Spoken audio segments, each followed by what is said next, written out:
before you comment down below saying that you knew, you had no idea. This is the deck that I took to a top 8 finish inside of a recent Elestrals tournament. What's up, my Nimbugs? It's your boy Josh, finalist for this weekend's Elestrals tournament. Coder's got his second webcam tournament win in a row. The Elestronauts are no strangers to competitive tournaments, whether it be our prior Yu-Gi-Oh experience or the few Elestrals tournaments that we have won or topped. You have one spirit left, yeah? That's correct. P guessed in? Yeah, you got it. Let's go! It's no secret that we love to play and win at Elestrals. But what if we didn't want people to know that it's us? It is also no secret that the Elestronauts have been steering shy of the app tournaments. We have our own opinions on the app in terms of its design and use, but we generally just prefer to play paper. That being said, for our first ever app tournament, we decided to do something a little bit different. The plan is simple. Go undercover as 2 casters, TsunamiMami and imgonnaquackle, and see if we can take a low tier deck like Bears and bring them to the top of the Elestrals pantheon. If our cover is blown, the game is over. If we lose, the game is over. I'm hoping that our covert operations go well. Let's see how we do. Okay, it is 8:20 in the morning, CST. I'm sleepy. Yo, what's up, my Nimbuds? Things might look a little bit different right here, and with myself, I'm going undercover, and I'm so deep undercover that I have my hair in a wig. That's why you don't see my long hair here. Today we're going undercover to investigate the Elestrals app. Now this is the deck that we're gonna be rocking up with in today's tournament, but it's a little bit hard to see on the app, so I'm gonna throw it over to Josh to tell you more about it. This is the list I'm going to take today because this is a list I've been wanting to take to a tournament for a really long time. I don't take the app tournaments very seriously, so I wanted to take a deck that I really enjoy and an engine that I really enjoy, which is Bears.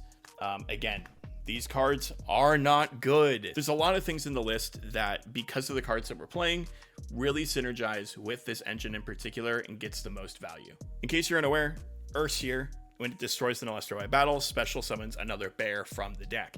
It's kind of like a mini Viscerus, and because it's like a mini Viscerus, of course we're gonna play big Viscerus. We're gonna play the actual Viscerus. It's almost like we're playing 5 copies of the best card in the game. Now I know what you're gonna say. It's not much of a bears deck if there's only 5 bears, but in my eyes, Sparkit is kind of like a bear. Like, look at him. He's kind of like a bear. He looks like a bear. So he's a bear. Going along with the most hated Elestral, we are actually just playing Thunder, good stuff. So we are playing the aDrive's and the Elestrals, 2 of the best consistency engines in the game, because Zeus is such a good card. I'll mention it now as well, because I forgot to mention this earlier, but the one huge upside of Ursier compared to Viscerus is that Ursier also summons in any position, where Viscerus always summons in defense. You can effectively crash this Ursier into a lot of other things and also be able to attack with the other bears that you summon off of your Ursier. Thunder always has a hard time outing things, which is why we're going to be playing the Earthquakes, which pair along with the Viscerus Spirits, as well as resting on your laurels. I think now that we've been playing this game so much, resting has really become the premier removal rune in the game. Especially with Thunder Nexus being one of the best decks, Earth Beatdown being one of the best decks, always loading up their field with spirits. These are some of the best cards you could play. One other thing that I messed around with was only 1 Ambrosia. I will say I did miss a second or third copy. I don't know how worth it's going to be, especially because Thunder does such a good job of managing its spirits well anyway. Pretty standard counter rune setup. Tsunami, one of the best counter runes you can play in this deck, specifically because of Ursier. Changing your opponent's stuff to defense is imperative when you're trying to get your Ursier's effect off. Pairing it with Gorgons, Shield, only 2 poison tip, and then the other premier card that should pair with Ursier really well as our 4th, 5th, and 6th copy of Tsunami is Altar of Stars. I'm hoping today that with all these tech options, we're going to be able to resolve Ursier a lot today. Just a quick spirit count: 2 Leviathan for the Tsunamis, 4 Atlas for the combinations of Viscerus and Earthquake, only 4 Vapiros for our small bear package, and then we're playing 10 Zaptors for the rest of the Thunder package because of Zeus. I'll be honest, I'm not expecting to do super well today because we are playing bears. But if we do end up going to top cut today, this is a side deck that I'm going to bring. I am signing the 2 Toxion's just because, again, that's pretty standard Thunder. If we're trying to burn them, or if our opponent's getting really aggressive with their spirits, we can burn them at the end of the game, alongside with Eruption, since we're already playing Fire Spirits. So we can kind of shift into this pseudo Thunder burn strategy in games 2 and 3 if we're going up against someone that plays really aggressive. We're also signing the last Earthquake, and then the other 2 Ambrosias, because again, I don't know if my 1 Ambrosia theory is correct, so we might have to side the other 2. Because of the other cards that we're playing, we're just siding a few of the other spirits to pair along with the Eruption and the other Earthquake. So let's see how we do. Hello. Yo, what's good? Nothing much. It's weird. Discord doesn't ring for me. Right? You ready for this thing? No, not at all. I'm like half afraid that we're gonna blow our cover early, And then just drop. and then just like be like, boom. Yeah, just drop. My first match was up against a caster named Nova. I was going first, and I opened the strongest opening in all of Elestrals. Defense Aster Rabbit, set some cards, pass. Quite literally, nothing can stop this immovable object. Earthquake. Yep. Rabbit. Except for that. Name a more iconic duo. The game continues with my opponent bringing out a powerful water Elestral, Galaxy, and with a huge 5-attack body swinging directly for damage. With the turn passing back to me, I decide to sandbag just a little bit. The theory here is that I'm waiting for my Resting on Your Laurels to be live, but it can be pretty risky allowing my opponent to cast out 2 Elestrals, especially when one of those is the equally powerful Nekruff. I go ahead and take the gamble, and the extra 2 damage, and decide to play from the back. Activating my Laurels, I take out the Nekruff, leaving the Galaxy to operate all alone. I elect here to pass again with an empty board. Hopefully, my next plan works out. Enter battle. Galaxy swings direct. I think for this one, I'm going to shield here. Okay.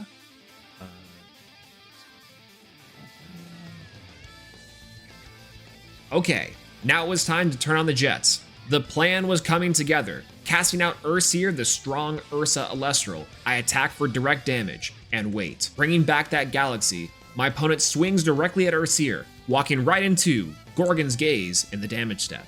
This negates its effects, and makes my Urseer stronger than the Galaxy. With Urseer taking out an Elestral by battle, I can activate its superpower, bringing out another bear from the deck. From this position, we're feeling pretty good about our chances in this clash. After an Eruption and an Earthquake to do a little bit of cleanup on our board, we take our turn, and bring out the most hated Elestral, Spark It. We attempt the classic rip and ship, but it was swiftly met with a Gorgon's Gaze. With our lone Urseer, we attempt to swing in for direct damage, also to be met with the Shield of Achilles, bouncing back our Elestral to hand. With a low spirit count, our opponent brings out another Nekruff and passes for turn. Our plan is now simple. Activate Spark It to move spirits around the board, then combo that with Altar of Stars, enabling us to take out this huge 5-attack body. And with that, we close out game 1, with our cover still intact. However, our game 2 was going to be a little bit tricky. The one thing that we wanted to do in this tournament was avoid any people who may recognize our voices. Our next game was up against a caster named Jade Johnny, who was an Elestronauts fan, and someone who was more than familiar with our fellow Elestronauts member, Coder. Johnny would surely recognize either Josh or myself, but luckily, he didn't suspect a thing. Your voice sounds familiar. Do I know you from somewhere? This is my first time in the app, but I played here before. Okay. This game, to be completely honest, is not that interesting, and there's not much to cover. Johnny is playing the best deck in the game, pioneered by Elestronauts' own Josh and Coder, Earth Beatdown. After an initial attempt to out my opponent's board with a Resting on Your Laurels and a Zeus Earth Scout combo, each attempt to progress was met with a Tsunami, a Laurels, and a Shield of Achilles. And with no counter runes of our own to run defense, Johnny took game 2. A 1-win, 1-loss record this early in a tournament can be pretty scary, but nothing too big to worry about. And that's what I thought initially, but tragedy struck in game 3 against notable caster Jaigeem. Jai was also on top deck Earth Beatdown, and we were easily overpowered with Earth's ability to break apart a board, forcing us to attempt a comeback. And with a poison-tipped arrow, lack of card advantage, and a huge Tectaris in our way, this game was wrapped up quite quickly. Now with a 1-2 record, it was not impossible to make the top cut, but that may have been more copium than concept, especially with the highway robbery that would occur in the next and final match. I'm gonna open... I don't want you searching, so I'm gonna go ahead and open Earthquake. Okay. Expend to draw. I'm going to expend again. Gonna do the unfortunate thing and expend to draw one more time. Oh my lord, dude. What is going on, dude? Oh, you gotta be kidding me. Okay, that's fine. Earthquake the rabbit. Oh, then we get the board clear. Okay. That, and I will then, unfortunately, once more, Pass. I'll expend a draw. Oh no, dude. Well, that's something, man. This is amazing. I'm gonna have. All right, I'm gonna set this card face down. All right, please, God, please. Oh my God. All right, we'll expedite this process just a little bit. I'm gonna expend to draw. I just need to. I need to know my sanity isn't for nothing. Right? No, I've been there, bro. Okay. Well, yep. This is interesting. Yeah, you got it. I'm not gonna be able to keep up with this. With that, our hopes of Top Cut were officially over. Or at least mine. This entire time you may have been wondering, Swolelax, I thought you said that there were 2 undercover casters. What has Josh been up to? So Josh, I'm playing on my computer. Are you on PC or on your phone? No, I'm playing on my phone. Oh. Josh playing on mobile makes his Swiss rounds a bit harder to track.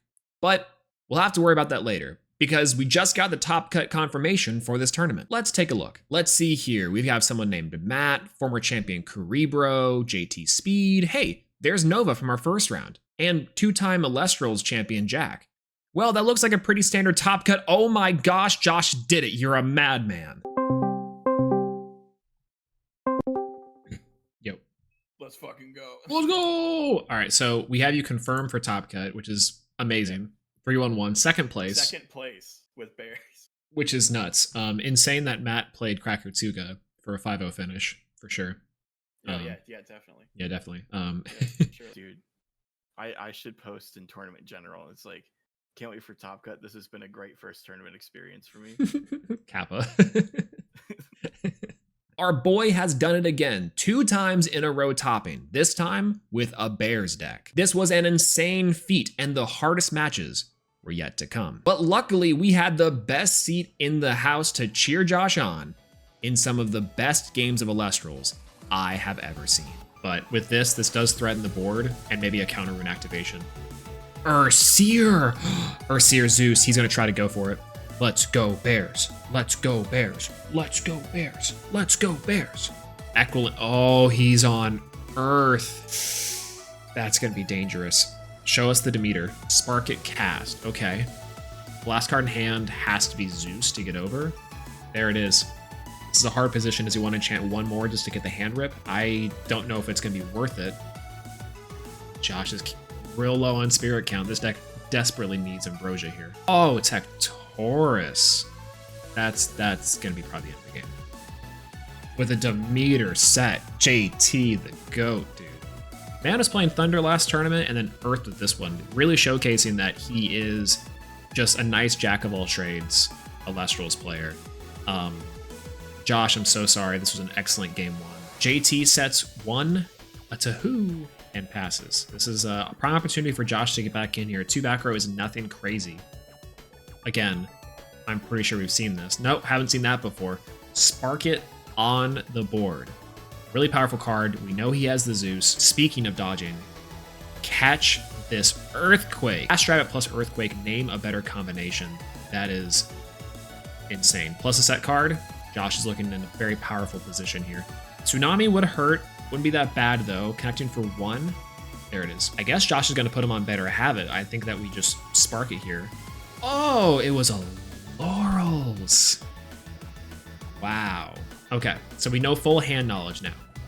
It's double Laurels. No! All right, second Demeter coming down. We knew the second Demeter was there. I don't necessarily agree with this enchant play. You are very low on spirits. Accessing onto the other Demeter. Double Demeter, baby. Destroys the back row. Shield? Has to be. It's always shield. Windmill slamming down so hard it breaks the desk. Resting on your laurels to get rid of the Equilinks. Go for a Spark It. He's able to get hand knowledge here. Swing in for 3. Ah, Tsunami. It's always Tsunami, bro. AT is getting low, and we have the last card in hand is a Tectaurus. He's really just hoping that Josh doesn't have any actionable back row there. Draws for turn. He's got 1 spirit left. That's it. JT surrenders there. Josh moving on to game 3. Both 1-0. We are now in sudden death. It cannot get more exciting than this. These games have been amazing. Oh, Josh messed up. Josh messed up. He casted it face down. No, Josh, no. Okay. Saved. Saved. Saved. This just goes over the chick. Pandora's box on Viscerus. You don't see that every single day. If you're JT, this is a very powerful position. I know that Josh still has a powerful Elestral with 3 back row, but wow, Earth Beatdown can do a lot with this board. Josh the GOAT for real.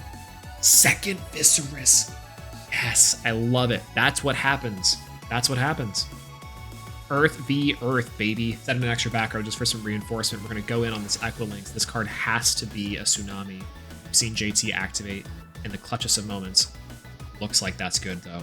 Second Pandora's box, unlikely, but possible. 3 Vis. Are we about to see 3 Vis on the dance floor? 3 Vis on the dance floor. Now, while we wish this was an Urseer to kind of close out this game a little bit faster, an Scout can do just fine. It's going to have a hard time trying to out this plus an Urseer that comes out later, backed up by 2 back row. Gosh, you have 10 spirits left. One of them better be water, baby. This is why Earth is such a threatening menace. You're very worried. Again, 1 Equilinks and this entire board is dismantled. He must be stopped. A Viscerus cast! That's right! He shielded the Viscerus back onto the board. He's Zeusing down the Tectaurus. JT's got to have a hell of a draw here. 2 spirits left is very close. You're down to the wire in this sudden death match. Maybe they're just chatting. Maybe they're just being like, oh, good games, buddy. Zafter to the Underworld expending to draw. This is it. He's got to see an Ambrosia here to get back in here, but otherwise it's looking like a wrap-up. imgonnaquackle, our very own Bean Soldier TV, moves on to the semifinals of this Elestrals tournament with bears in the deck. I'm losing it. Semifinals is a little bit scary for Josh. He's going up against Jack, and Jack's one of the most decorated players inside of Elestrals, probably considered to be the best. Honestly, he's gonna put 2 on the Aeolus and get rid of it. 4. He's hoping to use this long term. He's not afraid of back row. Exaltair to hand. He's looking to burn. Getting rid of the Aeolus for 2 damage. He's looking to burn for 2 and praying that Josh does not have anything for a 4 attack.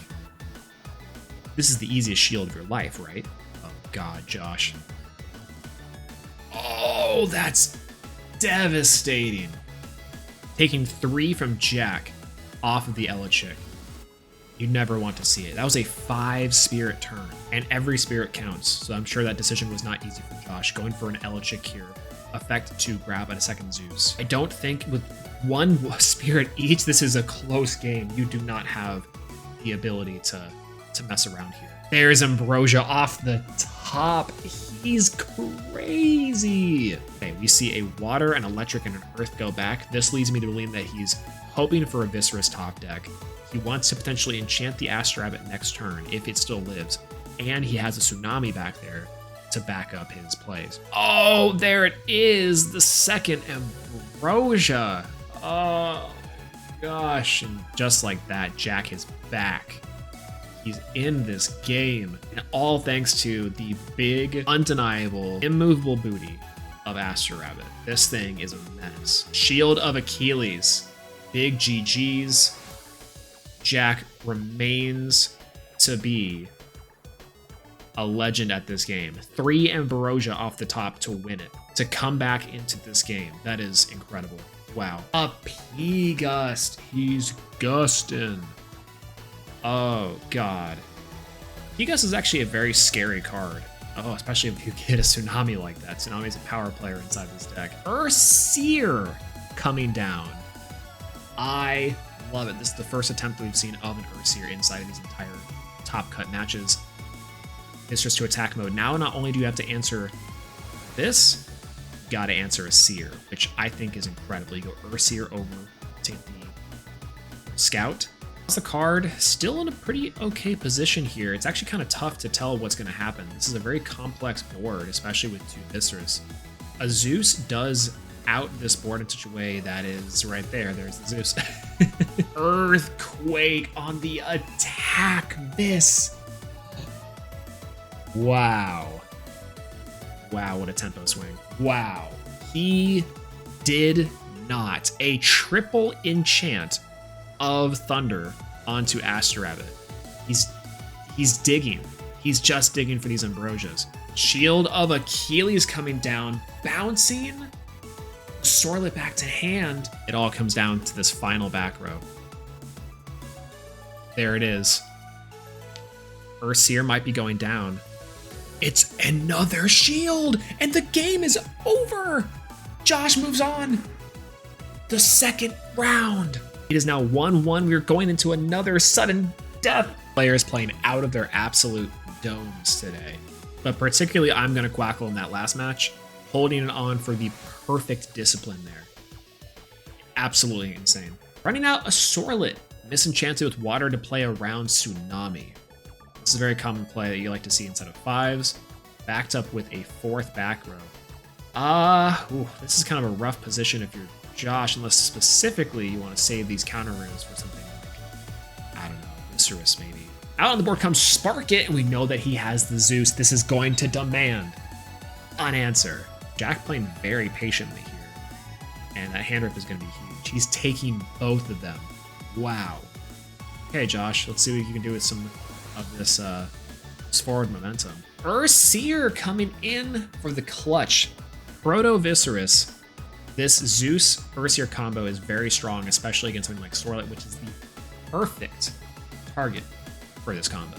Let's see if it connects. Surely. It's a Shield of Achilles. I think if you're Josh, you don't hate that at all. Not only are you decreasing the spirit count here just a little bit, you can very much see a world where Josh has a second Zeus maybe in the back row. You can do that whole combo again. Otherwise, just slowly picking apart the back row until the perfect moment to strike. Oh, Laurels. Wow, playing exactly into the Laurels. This is such a powerful card for this position, taking out the pesky Sorlet. Putting him on better Havoc here with this Exaltair. I think we're going to see that Urseer come back down, and we're going to see a trade proposition. Would you like to see this through? Gorgon's Gaze. On attack declaration or damage step, do we still take this trade here? It looks like he's going to keep it on the board. Wow, Jack really needed that Exaltair around. Oh, an Earthquake. That is gnarly. Earthquake off the top is pretty detrimental. He is low on spirits, but I don't really think that Jack is too concerned. Again, we saw that triple Ambrosia play to get him back into the first game. Defense, okay, a little bit worried. We haven't seen PTA until now from Jack. That hurts a lot. So he's gonna take the whole thing. 2 spirits left from Jack. Are we gonna see an Ambrosia touchdown? Maybe double Ambrosia touchdown. 1 spirit left from Jack. 4 spirits left from imgonnaquackle. What do each player have in their pocket? Because right now, it feels like they both need a miracle to stay in this game. Resting on your laurels. One time for the one time. What's his target? Is he gonna choose the Exaltair? He's thinking very long and hard about this. Every decision matters. Every spirit matters. I cannot stress enough how much this decision will affect the outcome of the game. Using on the Astrabbit, because you're saying, oh well, if you have Tsunami, take it. That was the line there. And he puts him back into the game. Elechick. This is down to the absolute wire. Oh no. Exaltair chanted with wind. He's gonna flip Aeolus here and he's gonna burn for the final 2 damage. Oh, the Aeolus gonna go for the Zeus. Burning for the final 2 damage. from Josh, ending the tournament run. Oh, jeez, Josh. That was a fantastic run, dude. I'm so sorry. Hello. We'll take top 4 with Bears. Top It's 4 fine. with Bears. Just goes to show the meta's not solved. I'm saying, dog. I'm absolutely saying. It really is a shame that these games weren't streamed because I think your matches by far against JT and Jack were like incredible. Yeah, no, like they were very fun. I don't think I misplayed at all. No. Like Yeah. It was what it was. Here you go. 3, 2, 1. Cool. All in all, I think today was an absolute success, going second place after Swiss and top 4 with the Bears. I know, like, as always, I have an absolute blast with all of these tournaments, but today was especially fun, and there were a decent amount of new players. However, our undercover mission was an absolute success. I don't think anybody realized who I was or where I was. I know there was some chat around in some Elestrals group chats and stuff that were wondering who imgonnaquackle was. I don't know if that's going to work again, but at least it worked this time. A couple things surprised me from this tournament. First of all, Ursir is actually a house. Having your 4th, 5th, and 6th copy of Viscera in your deck paired along with Zeus is incredible. I think I resolved Ursir, I think 6 or 7 times during the tournament, and the Bears carried the Thunder package. 2, Elestrals players, I think, value floaters way too much. There's so many times that I would cast Earth Scout just for it to either get PTA'd, Earthquake, Earth Scout would eat it up. And most of the time that card did not matter. I would argue that at least in base set 1, floaters, although they're powerful and they keep your board presence, they're also not something that you need to worry about a whole lot. I could be wrong. I mean, you can tell me in the comments if you think the floaters are the best thing since sliced bread. But personally, I'm just not afraid of the floaters. If I see a foamy, I'm gonna run it over. And the last thing, especially with some like recent discussion in the Elestrals community and other creators and such, I am not of the opinion that this meta has been solved. I mean, those of you that know me, you know that I play a lot of Yu-Gi-Oh! And a lot of our older formats are still being solved to this day. I know Elestrals gets compared to GOAT a lot, but even GOAT now, 20, 25 years after the fact, is still being innovated upon. There are new lists that show up in that really old format all the time. Edison, for example, which has now had a thriving community behind it. New lists pop up all the time. And I think after these last few tournaments, or even the tournament today, like I took Bears and topped with Bears. Wind Nexus won the tournament. There was a really sick water, earth, wind deck that got second. Shout out to Cerebro. But this was one of the most diverse top 8s that I think I've ever been a part of. Is it pretty definitive that Earth is the best deck as well as Thunder Nexus?